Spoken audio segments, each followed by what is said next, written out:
The game is to be where you are, be it honestly and as consciously as you know how. Watch the latest Ram Dass documentary film, Becoming Nobody, on Gaia.com. Of course, there was fear in losing that familiar identity. But there was always also wonder. The Gaia.com library supports you with transformational content. See it for yourself and go to Gaia.com/BeHereNow and check out the Be Here Now playlist, curated just for you. Visit Gaia.com/BeHereNow and start your free trial today.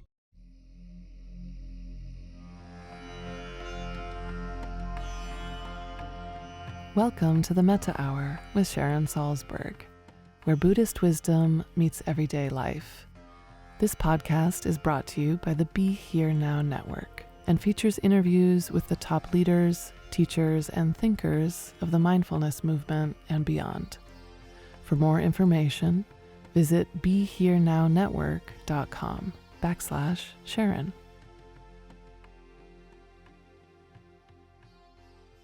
It's a great delight to be with you all again. I've had really interesting conversations with different groups of people. Most recently, a group of international humanitarian aid workers who are really stymied. They're unable to get back into the camps, or their normal means of trying to make a difference are all gone right now. And they feel kind of helpless and frustrated, as well as they have their own individual or family situations. You know, there were people on the Zoom from India and Africa and all over Europe, as well as different places in the States. And something they told me that had been very helpful for them from previous sessions that they had done with different people was right at the very end of whoever was presenting, they all got to say to themselves and one another, "Welcome to the human race."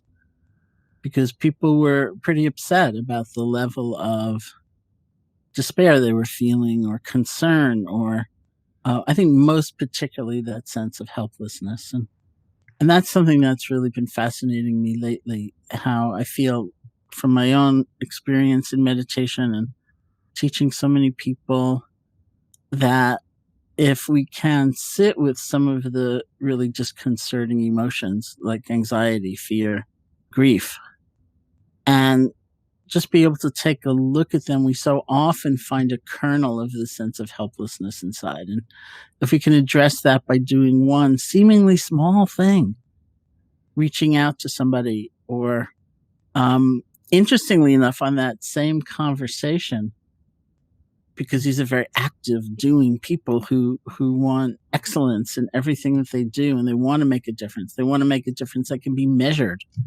They want to be able to see it. It was interesting for them to talk about how difficult it was for them to receive and to be vulnerable in some way, and to express vulnerability. And we agreed that you don't want to maybe disclose your vulnerability to everybody. It's not appropriate in every context, but there's something so truthful about it and so authentic that it brings to mind that whole section in the course I did for you all on authenticity, and what it's like when we feel kind of pretense or armoring, or in this situation, the normal sort of persona we may put on, as we are so accustomed to having a kind of divided life. I'm one person at work and I'm another person at home. But like, what does that mean now? When we look for that place of integration, of wholeness and authenticity, which includes admitting, at least to ourselves and hopefully to others when appropriate, a kind of vulnerability, that's not weakness, it's strength, it's honesty. And I've seen in, for example, observing communications work between staff at some employment place, where somebody might start off talking to somebody else and saying, you never pay attention to anybody, you're just, conceited, something like that. And that person making the accusation which of course was not well received. The person making the accusation was kind of guided through a process of, well, what did you want? What were you hoping for? Let's say this again in I language, not accusing them, like you're never, and never apparently is not a good word to ever say because it rigidifies something and denies the truth of impermanence. But when somebody says, you never pay attention to anybody else, there's a hidden message in there, which is I wanted something from you that I didn't get. And this person was guided, I think, very skillfully, no blame or self-judgment, to actually be able to say and reveal that hidden message, which is something like, I have still wanted to be close to you. And when you walked by and you ignored me, I just thought that's the end of that hope, or something like that. And it was, in my eyes, it was so beautiful because it was so truthful. It was like, oh, that's what they're actually trying to convey. And so there's something about that process. And then, of course, you decide if in this context or that context, it's appropriate to get down to that level. But there's something about honoring it that is really very important. And that has to do with receiving for this particular group of people who are not usually in that position and considered it a weakness and a fault that they should be out really making a difference in the world or succeeding in their organization, and which meant status or position or something like that. And it was a little akin to what we talked about before, like really looking much more deeply. What do I want? What is my overriding motivation or intention, and to manifest in a certain way? Well, what might that look like here in this circumstance that we find ourselves in right now? It doesn't mean you want to blunt your aspiration or make it smaller or somehow make it meager or ineffectual. It's not that at all. Usually we want to make it bigger, right? If you want to have a certain status or you want to succeed at work, what is the kernel in there? Maybe it's, I want to be a leader. I want to make a difference, or I want to make other people's day better, or I want to be remembered in a certain way. And that has a manifestation right here and now, whatever our circumstances. And it's important to come to that. I often talk about the founding of the retreat center, which is next door to my house where I am right now in Barre, Massachusetts, when we were extremely young. And this was 1975, actually, when we first went to look at the property, and ended up purchasing through the nonprofit we'd founded this Catholic novitiate, which was enormous. And because it was a novitiate, it was a very quirky kind of building where they had there is still a one-lane bowling alley there. In fact, the Dalai Lama, when he came to visit us in 1979, he went bowling there because we still had it set up. Now the bowling pins are gone. We inherited like a whole room of bowling shoes and things like that. A candle making factory, a swimming pool, which we filled in. And, so we went to look at this property and we couldn't decide what to do because it was so unclear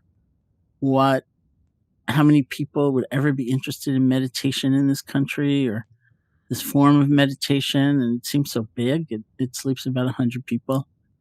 And we went to downtown Barre, which is a very traditional New England town, for lunch. And there's a town green in the center of town. And in those days, there was a monument on the town green, which had the Barre town motto engraved upon it, which is tranquil and alert. Tranquil and alert. So we took a look at that and we said, okay, that's an omen. Any town that has a motto like tranquil and alert should have a meditation center in it, because it is what we talk about all the time in meditation. We're deepening tranquility and calm and peace, and we're strengthening energy and alertness and interest. And it's both. We're bringing them into balance. And so we went ahead and did it. So the main part of the building, it was built in stages, was built as a private home, as a mansion. by somebody who was at one point the lieutenant governor of Massachusetts. His name was Colonel Gaston. And it turns out Colonel Gaston had his own motto that he wanted to live by, which was, you should live every day so you can look any damn man in the eye and tell him to go to hell. I think I tell those stories in juxtaposition because I think we often do have a motto. We have something that's like our North Star. And sometimes it's too small. We really need to expand that. And certainly we need to know how that can be true, can be real day by day, in this situation, in my choices, in my decisions, in who I, as an example, something that's very pertinent in my mind right now, who do I remember to thank? Like, what about that? Who do I just show appreciation for? We do live in a kind of belittling culture, which is another thing that's in the challenge context.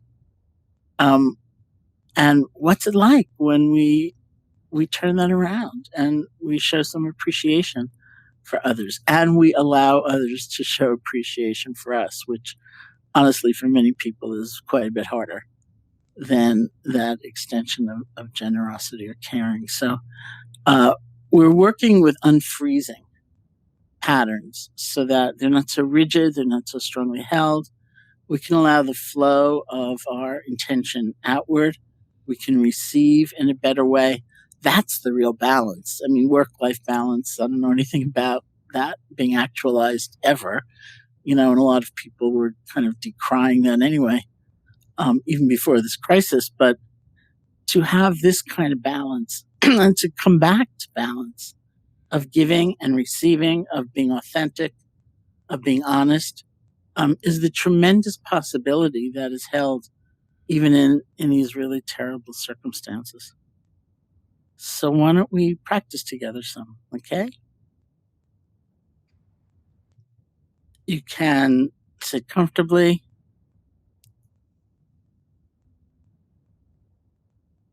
Close your eyes or not. And I'm going to offer a few different alternatives in terms of the breath.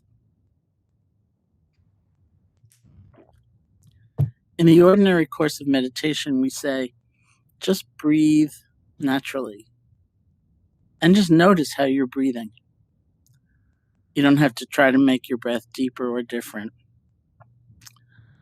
They also say, given current neuroscience and understanding of stress and trauma and so on, that there are ways of manipulating, you could say, the breath that will actually calm down, talk about balance, it will actually calm down your sympathetic nervous system and strengthen your parasympathetic nervous system so you will feel anxiety decrease, things like that. And those largely involve having your out-breath be somewhat longer than your in-breath. They also can involve, if it works for you, to have a period once you've breathed in of holding your breath for a few seconds and then breathing out. But the most important thing is that the out-breath be longer than the in-breath. So depending on the rhythm of your breath and what seems right to you, you might breathe in to the count of 1, 2, 3, 4. Hold for 2. And then breathe out. 1, 2, 3, 4, 5. It might be 2 as you breathe in. Hold for 1. Breathe out for 3 or 4. It's really up to you. So that is something, that's a great tool to have at hand to remember, especially if anxiety is high. And you will feel just your whole system starts to come down. Because remember, this is like a biology also. It's not just having a cognitive reframing of our situation. It's actually addressing our nervous system. Okay, so let's settle our attention on the feeling of the breath, either just the normal natural breath or experiment with this kind of breathing where your out-breath is longer than the in-breath, and perhaps there's a short period of holding in between.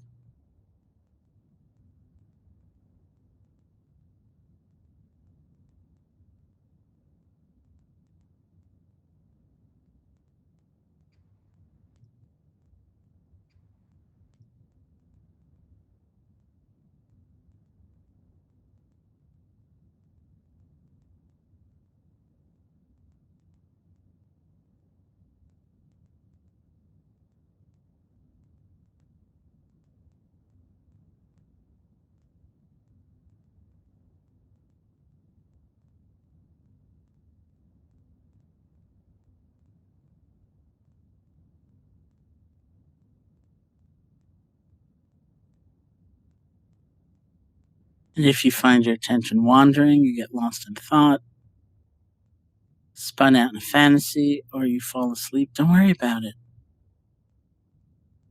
Remember, the most important moment in the whole process is the next moment after you've been gone, after you've been lost. We practice letting go. You practice beginning again. Just bring your attention back to the feeling of the breath.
That process of letting go, it's as though you were holding a bird in your hand and you let it fly away.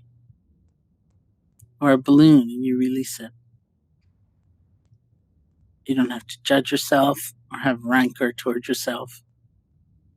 Whatever's distracted you, you can simply let it go gently. Bring your attention back to the feeling of the breath.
You can feel sometimes when you're out of balance, when you're anticipating the next breath too much, or what you're going to do next after the meditation. And if so, settle back. You can deepen the relaxation. Just let the breath come to you. And sometimes you're too far back. It's too boring. You couldn't care less what the breath feels like. And kind of come forward a little bit in your mind with a sense of engagement, wanting to feel just one breath.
And when you feel ready, you can open your eyes or lift your gaze, and we'll end the meditation session.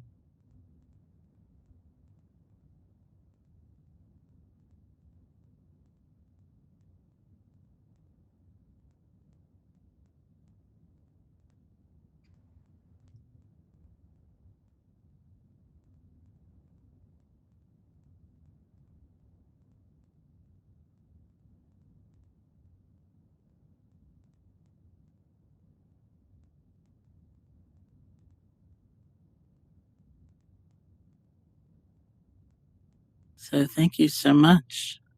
I just want to really urge you to see if you can even just like a little bit of meditation practice, sitting or walking or lying down each day. And then remember those moments, just short moments many times, feeling the warmth of the teacup or breathing when you are about to have a phone call, or I don't know if we do that anymore, Zooming or whatever we do. And just taking a few moments. There's a nice bit of research, which I think I mentioned before, from University of North Carolina, this woman, Barbara Fredrickson, about just that, people who practice mindfulness for like a few moments here and there and finding some very powerful effects just from that. So we have time probably for one question, or I'm curious if anybody tried that kind of breathing where the out-breath was intentionally longer than the in-breath, and how that was for you. I did try that type of breath, and I was concerned that I would fall asleep because I actually use that technique of the longer out breath when I wake up in the middle of the night and I'm having trouble falling asleep because I can't stop thinking, and it's really effective. But for whatever reason this time, I was able to pay attention to the breath and not feel sleepy. So success. That's great. That's wonderful. Yeah, it's amazingly effective, and it's so accessible, just to kind of calm down your system. And I honestly, there are times when we struggle, with what we believe and the kind of context we find ourselves in, and what we think about what we should be feeling or not feeling. And we forget that our nervous system is involved here too.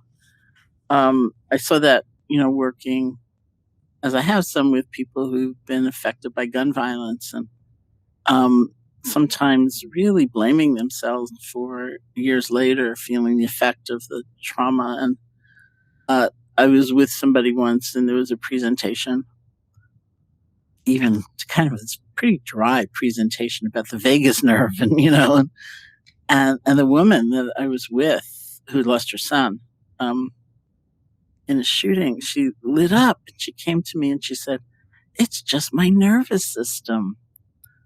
That's, and that was like so reassuring for her, that she wasn't a bad person or, a weak person. It's our nervous system too, as well as, everything else that might be involved, that we shouldn't neglect. And it's not always a hard fix, to at least temporarily come to a better balance. It's not a bad thing to try if you can't go to sleep at night. Come to think of it, it's a great reminder. Somebody wrote in the chat that they had heard about it before and tried it, but wasn't clear about the reasoning. So that's the reasoning. And I would urge you to try it and just see what happens. Okay, thank you so much. And we'll be together again next week. Take care. Hey folks, thanks for listening. To learn more about Sharon and her ongoing teaching schedule, as well as online courses and a free guided meditation, check out her website at sharonsalzberg.com.